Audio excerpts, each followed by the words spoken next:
Good morning. Hey, how you doing? I hope you're having a great week, and this is such a unique season. We've come through Palm Sunday, and man, all the things that happened this week for Jesus, his passion.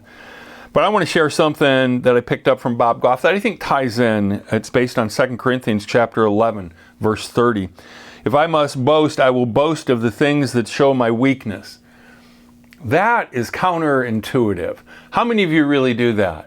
How many of you are on social media? I am going to boast about my weaknesses. I'm going to show you all the mistakes I made this last week. I'm going to confess my sins on Facebook. Usually that's not the case. Bob Goff says that he's been to Uganda dozens of times and in the course of over 20 years. And he said, I never took the malaria meds. He said, what are the chances I will get malaria? Well, for him, the chances were 100% because he got malaria, which I identify with because many years ago I was taking the meds when I was a couple countries over in Nigeria, and I also got malaria. And I think he got it even worse than I did. It's bad. Don't get it. If you can avoid it, avoid it. He said he ended up in the hospital for quite a while and is a particularly strong strain of it, and it was a people killer. He dropped 20 pounds. He said that was cool. Yeah, I dropped a whole lot of weight too. I remember that. But he says he now has a tremor in his left hand. And there's times where he can't hide it. And sometimes it's basically unnoticeable. And other times he says it's like he's beating eggs with it. And so sometimes he just has to kind of like stick that hand in his pocket so it doesn't draw unnecessary attention. But we all find ways to cope with weaknesses, physical weaknesses, emotional weaknesses, relational weaknesses. We're all dealing with stuff like that. We're kind of trained to cover them up.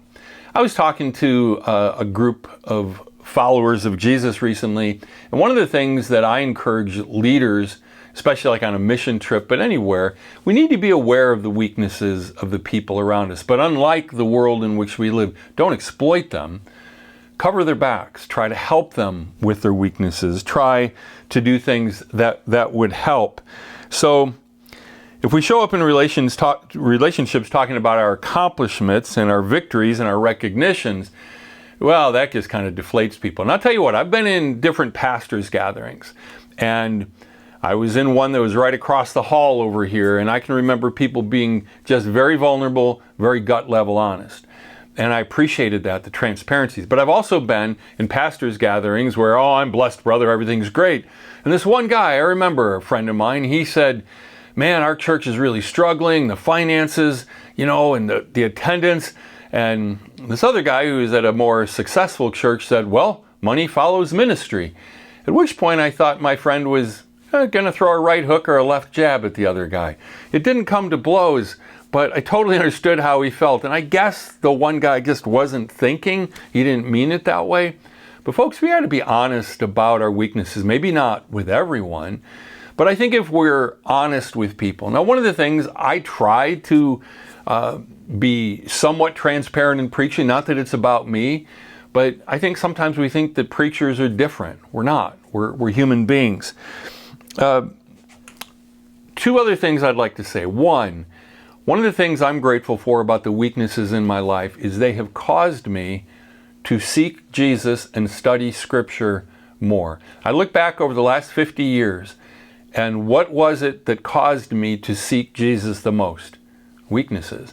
Now, I'll go on record and say when I'm doing well, I seek Jesus. When I'm struggling, I seek Jesus. But there is something about when we recognize a weak area in our life that we seek Him even more.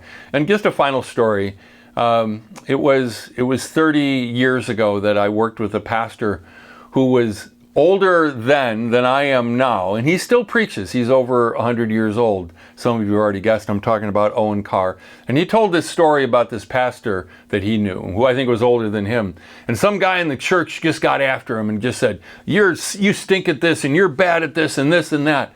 And then he said, he had this like Scandinavian accent. He said, are you done, brother? And the guy said, yeah, I think so. He didn't defend himself at all. He just said, oh, brother, you don't know the half of it. And isn't that the truth? That we might reveal some of our weaknesses to people, but the reality is if we're honest to God, others don't know the half of it. Jesus does, and he wants to help us in our weaknesses, and through them draw us to himself. God bless you. Have a blessed Holy Week.